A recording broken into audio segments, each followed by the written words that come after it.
Good morning, dear students. So in this video we will start the new lesson, that is chapter number 5, periodic classification of elements. I think you all have gone through the revised syllabus of science by CBSE. I will told there are few topics are removed from the lesson number 3, metal and non-metal, and carbon and its compound means third and fourth lesson से कुछ topics को remove किया गया है, delete किया गया by the CBSE. So that is why we have started the new lesson periodic classification of element. कौन कौन से टॉपिक हैं मैं आपको बता देता हूँ. In lesson third occurrence of metal and corrosion, these two topics are remove from your syllabus. And in lesson number fourth carbon and its compound, the topic nomenclature of carbon compound, chemical properties of carbon compound, ethanol and ethanoic acid, and soaps and detergent. These topics are removed from your syllabus.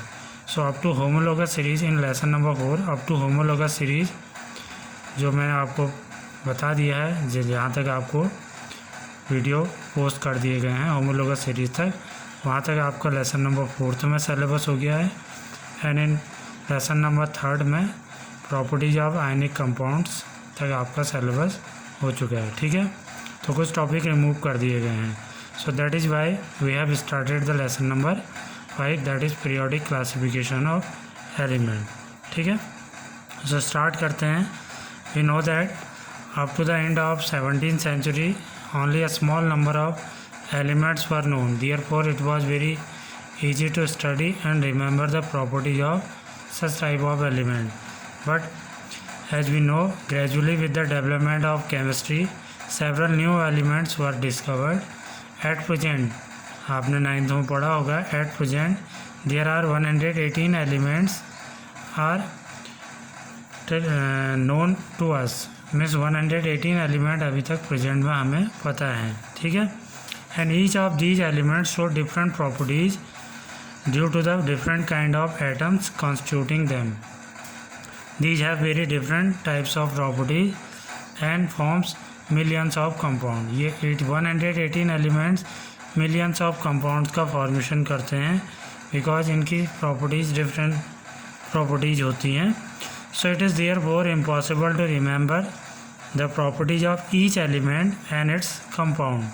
So that scientists found it difficult to organize all that was known about the element. So the scientists have started looking for some pattern in the properties of elements on the basis of which they could study such a large number of elements and their compound. ठीक है, so they start making order out of chaos, means organizing the chemical elements. ठीक है, so we know that as more and more elements were being discovered, that scientists collected more and more information about the properties of these elements, and they also struggled to find link between the elements. So this gave the necessity of the classification या classifying the elements. ठीक है, actually the classification is also very common और important in our daily life. ठीक है, जैसे आपने देखा होगा, shopkeeper always keep similar things together to make his job easy. For an example, he keeps soaps together at one place and the biscuits together at another place. ठीक है, so similarly the scientist made several attempts to classify the elements according to their properties and obtain an orderly management out of chaos. ठीक है, and this has been achieved by arranging the element in such a way that similar elements are placed together while the dissimilar elements are separated from one another. This is known as classification of elements. ठीक है, means elements को इस तरह से arrange करना that the element having similar properties they can be arrange in a same place and the dissimilar element will be separated out from these elements. So this is called classification of element. Actually, the main objective of classification of element is that it has been to make the study of chemistry of element and their compound simpler. ठीक है, the elements having similar properties are arranged together in several groups or families. ठीक है, में जो objective है वो यही है कि हम स्टडी जो केमिकल जो एलिमेंट्स हैं उनकी स्टडी को ईजियर बना सकें, उनकी प्रॉपर्टीज़ को हम ईजिली स्टडी कर सकें. ठीक है, so if we know the properties of one member in a group, अगर हम ग्रुपिंग करते हैं तो अगर हमें एक एलिमेंट की प्रॉपर्टीज़ के बारे में पता है, so we can also predict the properties of other element which are place in the same group. ठीक है, सो in this chapter we will study of some of the earlier attempts made at classifying the elements, and then we will study about the modern classification of elements. Clear? So there are some earlier attempts to classify the element. ठीक है, so the first one, the Lavoisier classification. Among the earlier classification, Lavoisier classified the element as metals and non-metals. This is the simplest classification, जिसमें लेविशियर ने non elements को at that time जो non elements थे उन्होंने metals और non metals में classify कर दिया सिंपली. ठीक है, but however this classification prove to be inadequate. ठीक है, लेकिन ये क्लासिफिकेशन जो है एक्यूरेट नहीं था. So it was rejected. ठीक है, later on.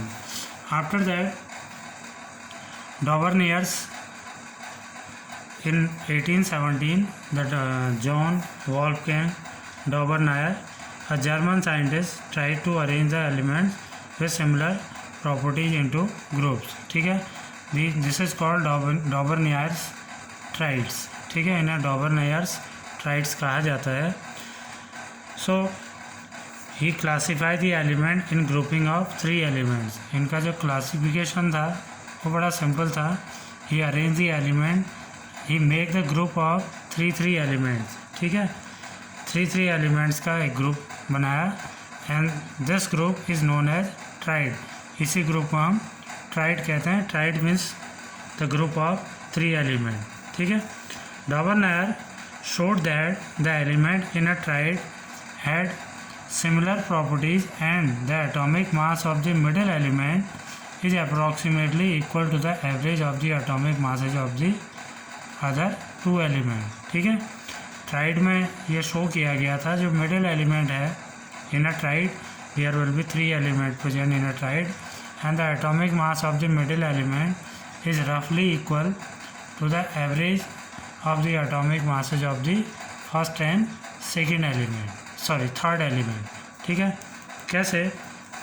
For an example, ये group lithium, sodium and potassium means in 3 elements का एक ट्राइड बनाया जिसमें लिथियम, सोडियम और पोटेशियम को रखा गया है. ठीक है, this is called a single triad. This is called a single triad, and this groups form Dauvergne triad in which the sodium is the middle element between lithium and potassium.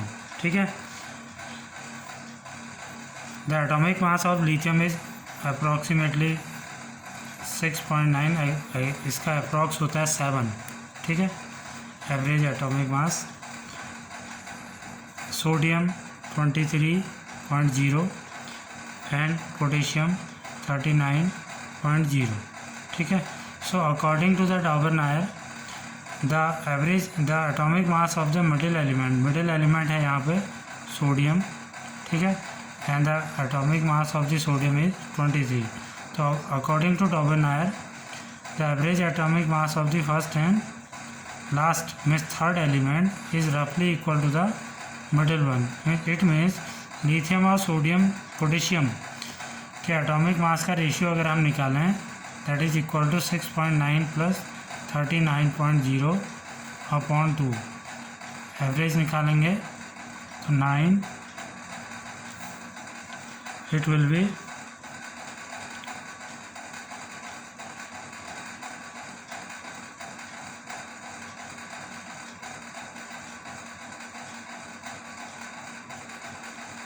45.9 is equal to 22.95. ठीक है, and this is a atomic mass of sodium. Means sodium और ये जो average atomic mass आया है that is रफली equal to each other. So the actual atomic mass sodium का 23 है, बट इट इज़ रफली इक्वल टू द 22.95. ठीक है. So thus we observe that the atomic mass of the middle element, that is sodium, of the triad is equal or to average the atomic masses of the first lithium and third element, that is potassium of the triad. ठीक है. So अगर आप देखें in this triad all elements have similar properties. For an example, इस triad में जितने element हैं properties similar हैं. For an example, they all are metals. ये सब metals हैं. They all have a valency of 1. इन सब की valency 1 है. They all react with water to form basic solution called alkali. ठीक है. Similarly, Raviner made one more triad, that is calcium, strontium and barium. ठीक है. The atomic mass of calcium is 40, strontium is 88 and barium is 137. अगर आप first that is calcium and last barium का average निकालें that is equal to 140 plus 137/2. ठीक है. 771 दैट इज 88.5 and that is roughly equal to the atomic mass of strontium.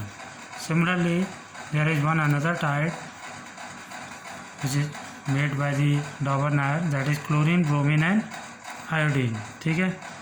Chlorine is 35.5 atomic mass, bromine 80 and iodine 127.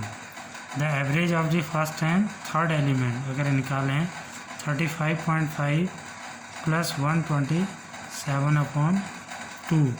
ठीक है. That is equal to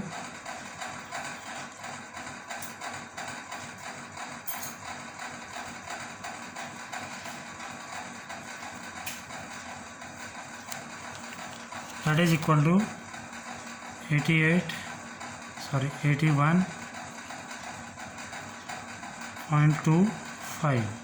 ठीक है. and it is also roughly equal to the atomic mass of bromine. ठीक है. so in this way the Dauber-Nair make some triad and he tried to classify the known element at that time. ठीक है. but there are some limitation and the importance of this triad. importance की अगर बात करें so it help in the predicting the atomic mass of the other properties of the middle element. ठीक है. this is the importance of the classification of Dauber-Nair triad. ठीक है. but it has a limitation also. all the elements discovered at that time could not be classified into triad.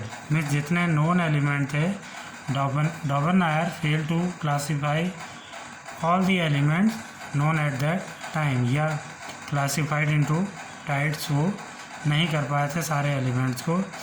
Dauber-Nair could identify only 3 triads from the element known at that time. ठीक है. केवल 3 ही Tide वो बना पाए. पहला lithium, sodium, potassium, दूसरा calcium, strontium, barium and third chlorine, bromine and iodine. ठीक है. But he could not make all the triad, means who could not arrange all the elements into the triad. ठीक है. so that's all for today. in the next video we will study some more attempt to classifying the elements. ठीक है, thank you and have a nice day.